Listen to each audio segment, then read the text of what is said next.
আসসালামু আলাইকুম দর্শক। আমাদের প্রত্যেকের হাতেই কিন্তু একটা মোবাইল ফোন রয়েছে। তো এই মোবাইল ফোনটি নিরাপদে রাখা কিন্তু খুবই জরুরি। তো আপনারা কিভাবে বুঝবেন যে আপনার হাতে থাকা মোবাইল ফোনটি নিরাপদে আছে, 100% সুরক্ষিত আছে? আপনারা হয়তো জানেন যে আপনার ফোন যদি নিরাপদে না থাকে, সুরক্ষিত না থাকে, আপনার মোবাইলের অনেক তথ্য কিন্তু তারা চুরি করে নিয়ে যেতে পারে। তো এতে কিন্তু আপনারা অনেক বড় ধরনের ক্ষতির সম্মুখীন হতে পারেন। তো আজকের ভিডিওতে আমি দেখিয়ে দিব, শিখিয়ে দেব কিভাবে আপনি বুঝবেন যে আপনার ফোনটি 100% সুরক্ষিত রয়েছে, নিরাপদে রয়েছে। তো ভিডিওটা আপনারা নিজে সম্পূর্ণ দেখবেন এবং অপরকে দেখার সুযোগ করে দেবেন। তো কাজে আসি। তো বন্ধুরা, এই কাজটি করার জন্য আপনাদেরকে ডায়াল প্যাডে আসতে হবে।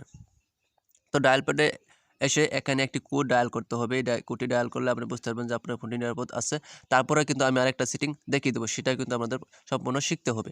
তো তো এখানে এসে লেখেন স্টার হ্যাশ, তারপর লেখেন 21, তারপর দেন হ্যাশ। তারপর এখানে ডায়াল প্যাডে চাপ দেন। ডায়াল প্যাড আইকনে চাপ দেওয়ার পর দেখেন এরকম একটা ইন্টারফেস ওপেন হবে। দেখেন এখানে কিন্তু লেখা আছে যে call forwarding, voice not forwarded, sense not forwarded. তো বন্ধুরা, এটা যদি আপনার অন ফরওয়ার্ড লেখা থাকে তাহলে বুঝতে পারবেন যে আপনার এখান থেকে কেউ আপনার ভয়েস তারা চুরি করে নিয়ে যাচ্ছে। আপনি যখন ফোন দেন তখন আপনার এগুলো চুরি করে নিয়ে যেতে পারে। তো অনেক সময় কিন্তু আমাদের ফরওয়ার্ড করা থাকে। তো তখন কিন্তু আমাদের সকল কিছু তারা যে আমাদের ফোনটা একে ফরওয়ার্ড চালু করেছে সে কিন্তু এগুলো চুরি করে নিয়ে যায়। ঠিক আছে? তো বন্ধুরা, এখানে আমারটা কিন্তু দুটোটাই নট ফরওয়ার্ডেড, নট ফরওয়ার্ডেড। আর যদি এখানে যদি লেখা থাকতো যে অন ফরওয়ার্ডেড, তাহলে কিন্তু আমার ফোনটাকে ঝুঁকিতে থাকতো যে আমার এখান থেকে কেউ কিছু চুরি করে আমাদের ভয়েসগুলো চুরি করে নিয়ে যাচ্ছে। ঠিক আছে? তো এটা যদি অন ফরওয়ার্ড থাকে অবশ্যই আপনাকে বন্ধ করতে হবে। তো কীভাবে বন্ধ করবেন তা আমি শিখিয়ে দিচ্ছি। তো বন্ধুরা, এখানে আবার ডায়াল প্যাডে লিখতে হবে। তো এখানে লেখেন হ্যাশ 21 হ্যাশ। আপনি এটা লিখে আবার যদি আপনার ডায়াল প্যাড আইকনে চাপ দেন তাহলে কিন্তু আবার এটা বন্ধ অটোমেটিক্যালি, যতগুলো আপনার ফরওয়ার্ড চালু করা আছে সবগুলো কিন্তু বন্ধ হয়ে যাবে। তো আমি এখানে চাপ দিলাম। এখানে চাপ দেওয়ার পর দেখেন একটা ইন্টারফেস ওপেন হবে। দেখেন এই দেখেন কল ফরওয়ার্ডিং। এখান থেকে কল ফরওয়ার্ডিং নিচে আছে সার্ভিস হ্যাজ বিন ডিসঅ্যাবলড। দেখেন আমার সকল সার্ভিস কিন্তু বন্ধ করা হয়ে গেছে। ঠিক আছে?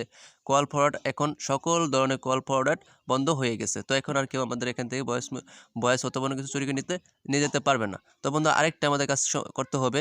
তো এই কাজটি করার জন্য আপনাদেরকে প্লে স্টোরে আসতে হবে। তো আমি এখান থেকে প্লে স্টোরে চলে গেলাম। তো বন্ধুরা, প্লে স্টোরে আসার পর আপনারা উপরে দেখতে পাচ্ছেন একটা আপনাদের জিমেইলের যে আইকনটা রয়েছে, তো এখানে প্রেস করতে হবে। ঠিক আছে? তো আমি এখানে প্রেস করে দিলাম। তো বন্ধুরা, এখানে প্রেস করার পর আপনার সামনে এরকম একটা ইন্টারফেস ওপেন হবে। বন্ধুরা, এখানে হলো মূল কাজটি। তো বন্ধুরা দেখেন এখানে একটা লেখা আছে, দেখেন প্লে প্রটেক্ট নামে একটা লেখা আছে, দেখতে পাচ্ছেন সেটিং। এই সেটিংটা দিয়ে আমার মূল কাজ রয়েছে। তো আমরা এখানে প্লে প্রটেক্টে চাপ দিয়ে দিলাম। তো বন্ধুরা, এখানে চাপ দেওয়ার পর একটু লুট নেবে আপনাদের। তো লুট নেওয়ার পর দেখেন এরকম একটা ইন্টারফেস ওপেন হয়। বন্ধুরা, এটা কিন্তু আমরা অনেক সময় যখন আমরা কোনোখান থেকে কোনো অ্যাপ নামাই, অটোমেটিক্যালি কিন্তু এই গুগল প্লে প্রটেক্টে স্ক্যান করে নেয়। ওই অ্যাপটাকে কতটা হার্মফুল, ক্ষতিকর, এটা কি কোনো থার্ড পার্টি অ্যাপ আপনার ফোন থেকে কোনো কিছু চুরি করতে পারবে কিনা সেটা কিন্তু তারা স্ক্যান করে বলে দিই। ঠিক আছে? তো বন্ধুরা, এখানে গুগল প্লে প্রটেক্টে আসার পর এখানে আপনারা দেখতে পাচ্ছেন এই স্ক্যান স্ক্যান নামে একটা অপশন দেখতে পাচ্ছেন। তো স্ক্যানের উপর আপনাদেরকে প্রেস করতে হবে। বন্ধুরা, এখানে স্ক্যানের উপর চাপ দিয়ে দিলাম। তো স্ক্রিনের উপর চাপ দেওয়ার পর এরা কিন্তু এখন কাজ করতে শুরু করছে। এটা কিন্তু দেখবে এখন আমার ফোনে কোনো রকম ক্ষতিকর অ্যাপ রয়েছে কিনা, যেগুলো আমার তথ্য ডাটা চুরি করতে পারে। এরকম অ্যাপ থাকলে কিন্তু তারা বলে দেবে। তারপর বলবে যে এই অ্যাপটা আপনারা আনইনস্টল করে ফেলেন। তো বন্ধুরা, দেখি স্ক্যান হচ্ছে। স্ক্যান করার পরে কি বলে তারা। তো বন্ধুরা দেখেন আমার স্ক্যানিং কিন্তু শেষ হয়ে গেছে। তো এখন তারা এখানে বলে দিচ্ছে যে নো হার্মফুল অ্যাপস ফাউন্ড। তো বন্ধুরা, তারা বলছে যে কোনো রকম কোনো ক্ষতিকর অ্যাপ আমার এই ফোনে নেই। তো আর যদি থাকতো তাহলে এরকম লেখা থাকতো যে যদি একটা ক্ষতিকর অ্যাপ থাকতো তাহলে বলা থাকতো যে 1 হার্মফুল অ্যাপ ফাউন্ড। আর যদি 2টা থাকতো 2 হার্মফুল অ্যাপস ফাউন্ড। তো বন্ধুরা, এরকমভাবে লেখা থাকতো।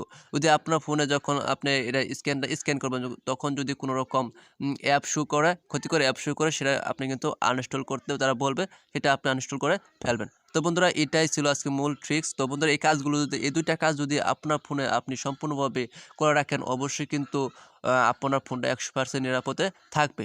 তো বন্ধুরা, এটাই ছিল আজকে মূল ভিডিও। তো আজকে ভিডিও যদি ভালো লেগে থাকে অবশ্যই ভিডিওটা আপনার বন্ধুদের কাছে শেয়ার করে দেবেন, যাতে তারাও এই সুন্দর কাজটি শিখতে পারে। তো ভালো থাকেন, সুস্থ থাকেন, দেখা হবে আগামী ভিডিওতে।